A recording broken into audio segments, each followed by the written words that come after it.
Hello and welcome back to Crew 42's coverage of the Michigan Professional State Championships held here at Hammond Hills Disc Golf Course.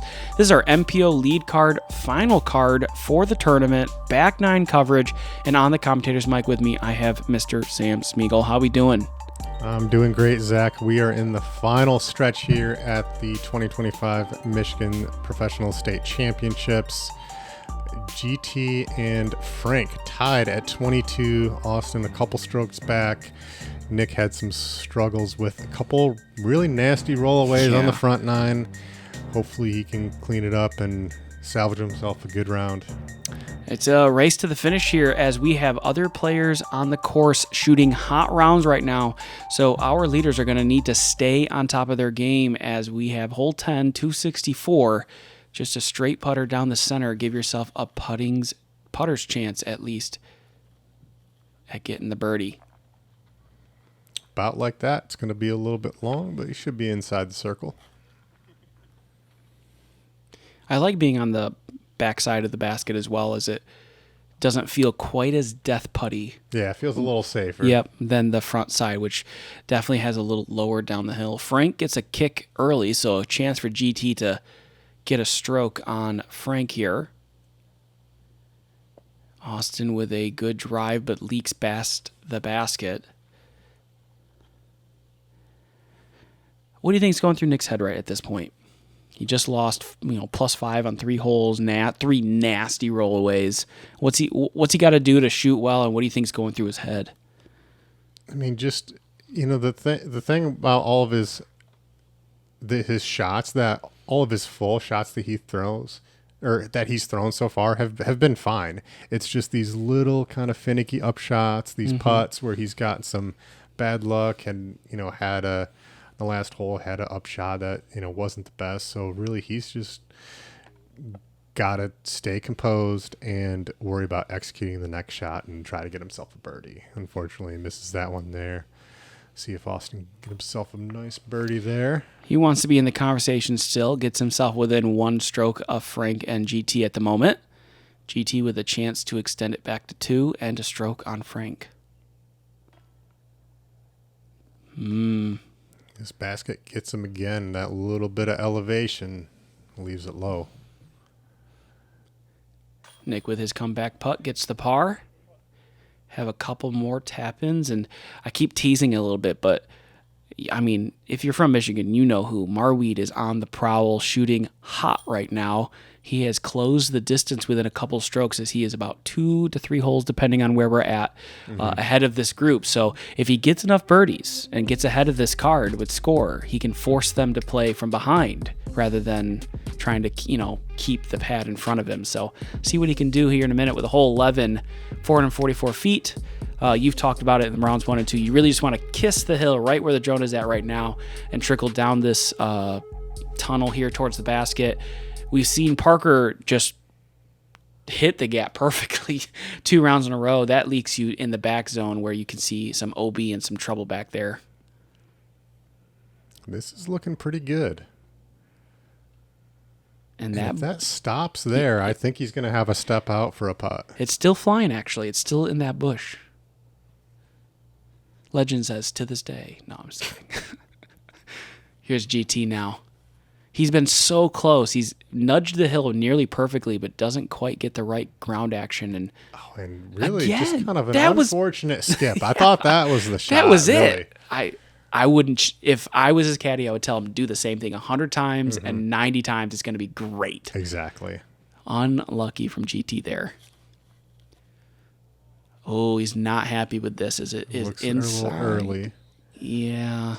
Yeah, sometimes you can sneak up there, but that was just a little early and too low, so he's just going to be pitching up for a par. Here's Nick now.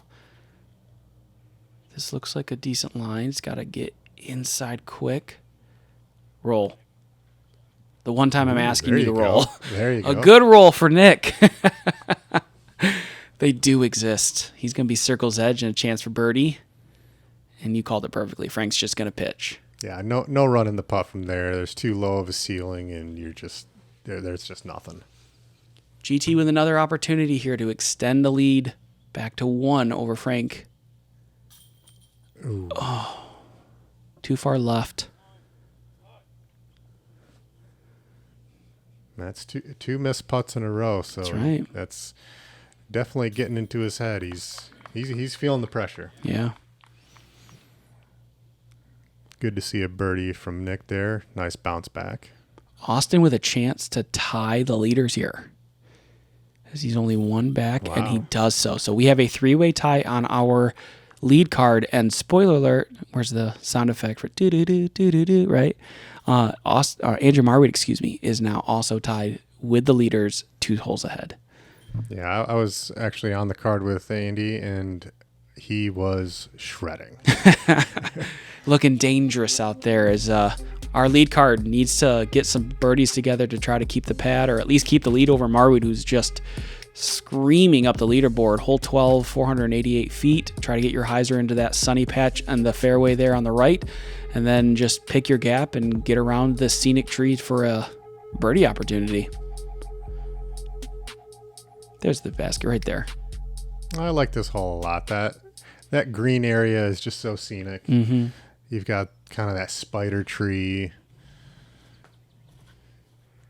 Right now, everyone's just trying to throw something over stable, miss that back wall of trees, and Austin's going to be a little short of the corner. Yeah, he'll have a difficult decision on what to do if he wants to cut the corner or he's going to play up for the par. This looks more like the line that you want.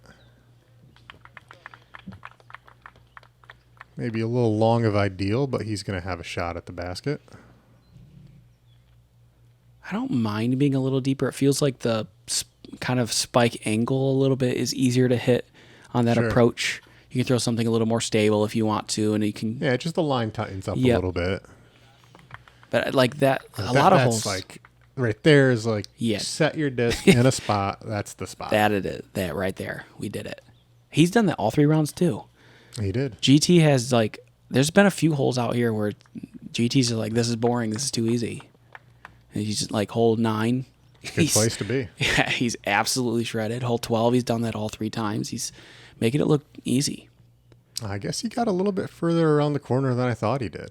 Still a tough roller from where he's at, because it's got to go pretty far left still, and honestly, a really great result. That's well incredible. Done. Great scramble for him. He's going to keep, or at least have an opportunity to at least keep the lead. Frank electing to take the center gap with the backhand and rewarded with a 20-footer. Talked to him a little bit about that shot, actually. I love that decision. He's like, didn't want to try to control something and try to curve it around and maybe cut somewhere. He just said, I saw a gap, knew I could throw straight through it, and I knew that if it settled, it would be within 20 feet. And got it perfectly. GT, unfortunately, unable to execute as he leaks that forehand too far wide, and he's now well back of the basket. And Nick finds the gap. I mean, he's done it twice, right? Where he's taken that right side somehow. Yeah, it's working for him. To be clear, I don't think I've ever seen a gap over there. You know what? It's obviously, if you can put yourself inside the circle and that's what he's doing, then you're doing something right. And that's a really big birdie there. After leaving that drive short and pretty miraculous second shot. Nick is looking more like his normal self here after the devastating front 9. He's stringing together some good birdies. Frank, to stay tied, gets his birdie to go, and GT will fall to 1 stroke behind our 2 competitors. Oh. No. 2 strokes behind our competitors now, and that is a total lapse there.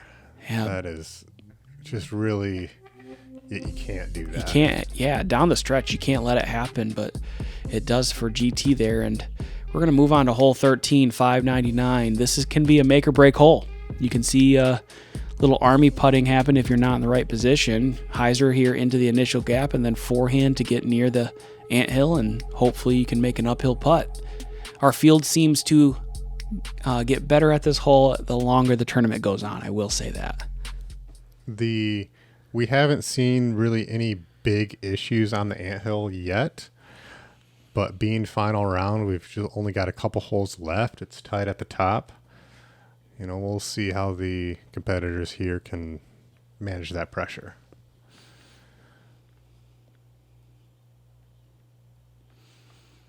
Austen in the fairway, Nick to follow.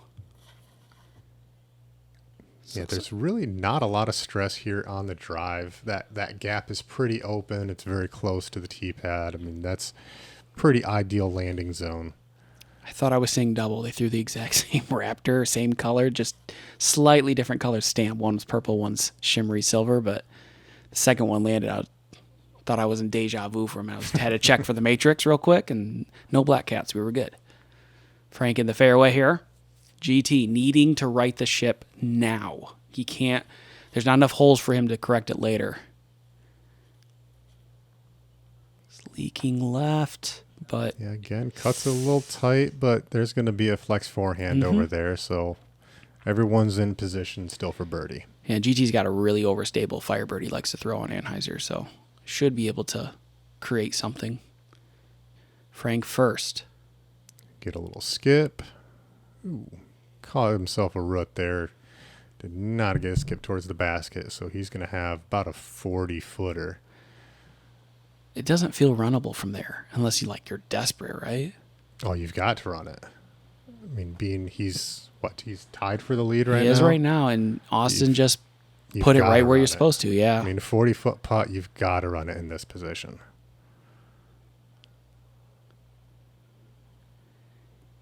Nick now with his forehand hits down. the hill. There's a good set. Two good rolls from him back to back. Yeah, he needs a few more to get even with the course. I'm certain he at this point he's probably just thinking, what can I do position wise? How far up the leaderboard can I climb? Just how many birdies can I get? Oh, for sure. And I mean, each position, or I would say probably a few positions, that's a few $100s. So it matters in the pocketbook. And he doesn't run it. I'm surprised by that. I will say no. I know Frank pretty well, and he knows that putting is one of the weaker parts of his game, and I think he's afraid of sailing it and then being left with because he can lose the tournament. Yeah, don't lose your tournament on Correct. those holes. He could lose a stroke here, and really, there's two tough holes coming up. He could get a stroke back on Austen, who has. Every round I talk to him after the round, and he's talking about 14. I can't get it left enough. And if Frank can get it, a birdie on 14, maybe a roller into 15, get another birdie look. I mean, there's two strokes back. He can earn them back. I think he's playing the smart path for his game, saying, I'll lose the stroke here. I think I can get one on 14 or 15, and we'll just have a shootout for the last three holes to see who can get it. Yeah, and you could tell he's very composed with that decision. Didn't show any frustration about throwing that layup, so he felt very confident in that shot, and we'll see how it plays out. It's that Crew 42 Firebird. He's just confident that's going to bring him to victory. So, shameless plug. I'm going to keep doing it. 429 feet, par 4. It's downhill, so it's very reachable, but the mistake here is people don't get it far enough left, and if you can see the trees moving in the background, it is not so much a friendly wind. And this is way too wide, and maybe wide enough where he's just not going to have a putt. Yeah, definitely no putt from there. And so now Frank has an opportunity to tie it back up. Here's Nick. This is looking too wide as well. It needs to swing a ton. And you see how far left the disc is going. And I mean, he is at the edge of being able to run that, because that last pine tree is a low ceiling, and there's only so far away that you can be. GT going to be in a probably similar spot as Nick.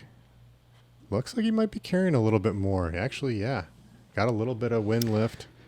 I like his adjustment, getting it higher so it has more time to swing, but that pine tree he hit is the guardian preventing that shot. But if you hit that, then you're going to have a putt. A putt. Good, yeah. This is more inside. It's a little short, but he's going to have a circle 2 look. And a little bit of an uphill look, so there's safer. Absolutely no risk in running that. Now I expect to see Austen just to lay this up. He runs it. Wow. So he did have a bit of a line and gets a roll. I was going to say, there's a lot of action going on. It hits a tree, cut rolls around. It's a lot going on. Nick trying to run one from a knee, probably just not able to get his hand in position where he wants to on that throw. And Frank now, as I said, he's confident with his game. I think he was not worried about that last putt. Wants to get it here to tie it back up. There we Bang. go. That's now what Austin's got to make a comeback putt. That's to right. Keep it tied. Put the pressure right back on. And it feels like the GT, who's been it feels like invincible at this tournament, is now slowly letting it drift too far away. Yeah, stayed very composed through the first 2 rounds, and really it's just on this back 9 here we've started to see it slip and just can't seem to get it quite back. right the ship. He's running out of holes quickly too. It's so late in the round now, and Austen and Frank both look just poised. They look hungry for this win, and we've still got Andrew. And we do. Correct. He's on the last hole. We'll give an update as soon as we finish this hole. At 385, my favorite play that I've seen all weekend has been roller. I think backhand roller, especially if you have favorable wind, is a great way to penetrate. Parker Welk, if you have that forehand power, is the play, as we saw him flex one right by the basket. But I really like this play from Frank, trying to go with a roller. Yeah, the wind did make this pretty hard, and Frank does lay it on a pretty good angle. And, yeah, he's going to have a putt. He tried to break my leg, I swear. That thing was coming screaming at my legs. It looked like it was going to go about 70 long. Austen gets kicked early, but he seems to be okay with it. They just need a pitch up from there. And the wind, we were expected some potential secondary rain during this round. It was covering close, and what you're seeing right now is that cell that's actually, I think, missing us just south at the time, is all that wind from the storm is right at the cusp of it. And so all of a sudden, the wind's gone from fairly manageable to like 30-mile-per-hour gusts all of a sudden. And it's going to make some putting here on hole 15 get a little weird. Yeah, and there's a lot of valleys and elevation here that make the wind a little bit harder to predict at this course. So we got GT and Austen likely just laying up. Going a little long there for GT. He's going to have a comeback putt. Not sure how close. Austin's got a putter in his hand. Looks like he might be giving this a go. You can just see the wind ripping behind it. It's going to drop the disc. What do you do there? Like, he told me after the round that right before I you recorded that, he turned around, felt the tailwind, and was like, nope, I'm just going to just get it close to the basket. A lift for Nick. Absolutely no drop on that. Maybe a right to left wind, giving that one a lift. And now GT's facing a 20-mile-per-hour screaming headwind. Yeah, and from a knee, so you've got to throw it up a little bit. That's a tough putt. We finally get to Frank. And he's in a tough position. I didn't think he was going to run that. No? I thought he was going to pitch because Austen was guaranteed a par and just take it. But he thought he was able to sneak a stroke, I guess. And unfortunately, leaves him nose down, and the wind knocked it down. Yeah, it's a left to right from his perspective, and he putts with a little hyzer. So as soon as he let go of it, that disc never had a chance of staying in the air long enough. And Austin's going to reclaim the solo lead by a stroke with that bogey. Par from Nick. Bogey from Frank and from GT. That's going to put us in the final 3-hole stretch. And update, Marweed has finished in the clubhouse 11 down with a 1-stroke lead over Austen right now. So he has to birdie 1 to push a playoff. He has to birdie 2 to take home the win. And with this wind, none of these holes are going to be easy. 18 probably playing the easiest, but you just don't know what the wind is going to do. And gets pretty lucky behind that tree. Wind bounce, push through tree, parked. That's how I drew it up too. Didn't you know? Did you read the script? Oh, never mind. No, I didn't. That's why you don't see me here today. Oh, okay. Yeah. Let's see if Nick can sneak through. He doesn't. I love the disc choice. I love the line. Got it flat. Wasn't getting impacted by the wind. It was nice and low, but right at the tree. Frank has to keep this close. He's going to be well short. Mm-hmm. And with that wind, I'm not sure how much he's going to be able to run that. Although he might even have to at this point. He's down a stroke, right? And Austin's going to get the birdie. He's down 2. If he doesn't run it. Marweed's in the lead by 1, so right. He's down 2. So he has to run it. He's got to run it. Because he's stuck in a position, he has to be aggressive. You can see the crowd forming up on 17, getting ready for the tee shots there already. Yeah. That's got to be a great hole to watch. Oh, envious. Big putt for Frank. I thought he had it just a little too short. Tickles the basket.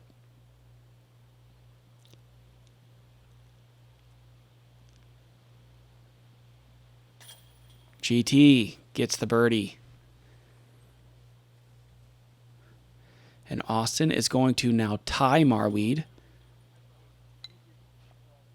for overall score. We get a couple more tap-ins as we prepare over to 17. So he needs one birdie to take the outright lead over Marweed. Frank, it's very possible he could par the last 2. 17's tough. 18, you can make a mistake if you don't hit the line perfectly, which means Frank is not out of this. He can birdie both. It's possible. This hole right here is the tournament. So, I agree, 100%. So this is where there's a much bigger potential for a bigger score. So right now, Austen needs to keep this one in play. Even if he pars here and gives himself a chance on 18, you just cannot make a big mistake on hole 17. Marweed has now joined the crowd. There's a quick look at his score. 11 down clean for his final round, including birdies on the last 2 holes to make things interesting. Austen to tee the last tree first. And this is going to be good enough. Maybe great. Circle 2. And now it's cleaned up over there. That. Yeah, you're happy with 100%. That. That is perfectly fine. If you want to win it on a hole, 18's a great hole to do it on. It's very gettable.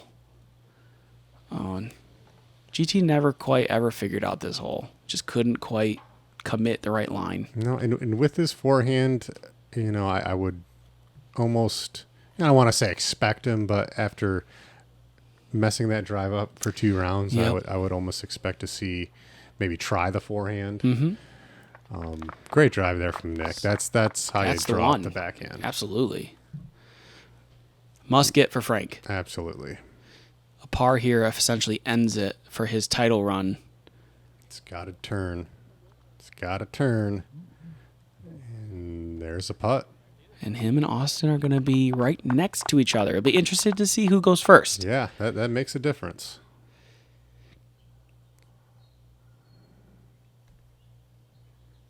Swing. Yeah, there it goes. Settle. Great upshot from GT. He's going to have a tap-in par. So Austen up first. About 38 feet. To take the outright lead. Cashes. It. Cash. That's such a big putt. And it's got to feel good, too, because that means even if he bogeys the last hole, at worst, he's in a playoff. Absolutely. And he shouldn't bogey. 18 plays as an easy hole.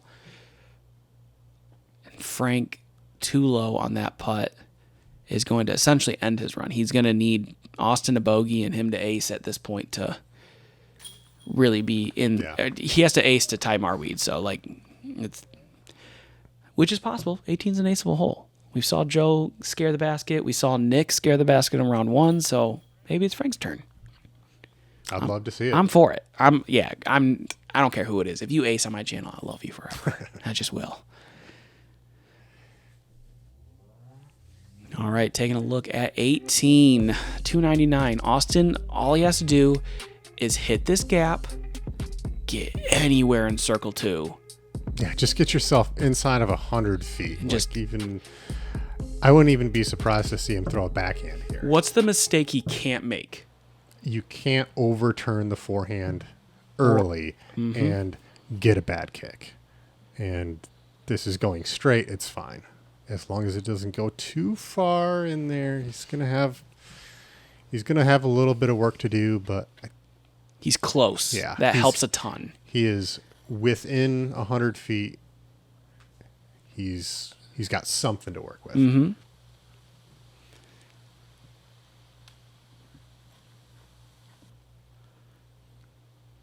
GT now trying to match the fairway with the forehand. Goes a little higher.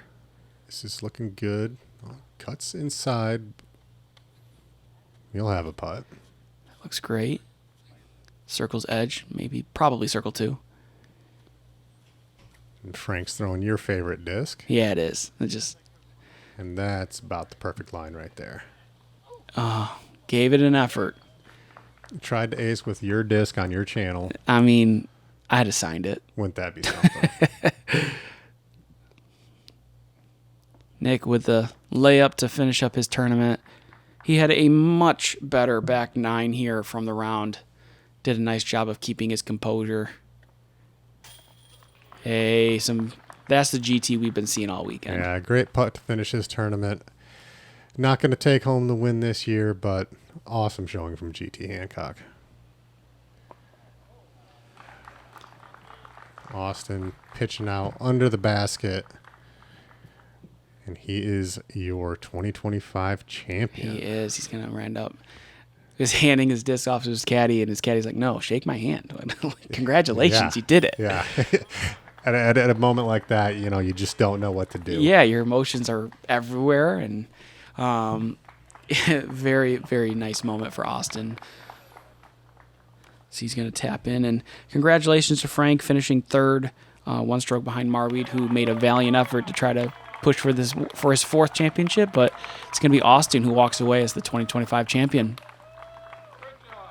All right, everyone, I present to you your 2025 Michigan Professional State MPO champion, Austen Bates. Thank you to my sponsors, Great Lakes Disc. Thank you for putting on the event. It was awesome. The cleanup was awesome. Everything about the event. Thanks to all the spectators coming out. I guess I forgot. Thanks to Discraft as well. And Cardinal Apparel. Yeah, thank you to everybody.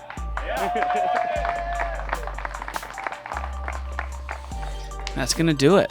We have finished our 3rd round, taking a look at our card scores at least. Frank Smith finishes at 24, Austen at 26, GT at 23, Nick almost getting to 20 after that rough 3-hole stretch on the front 9, and some final movement on the leaderboard. Austen Bates is your 2025 champion.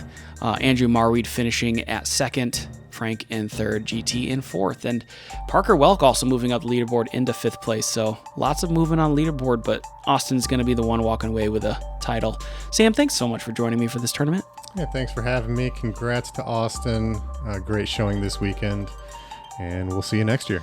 Absolutely. If you haven't already, please join our Patreon. If you haven't already, please join our Patreon. It's an easy way to support the channel. If you haven't already, also like, subscribe, click that notification bell, and we'll see you at the next event.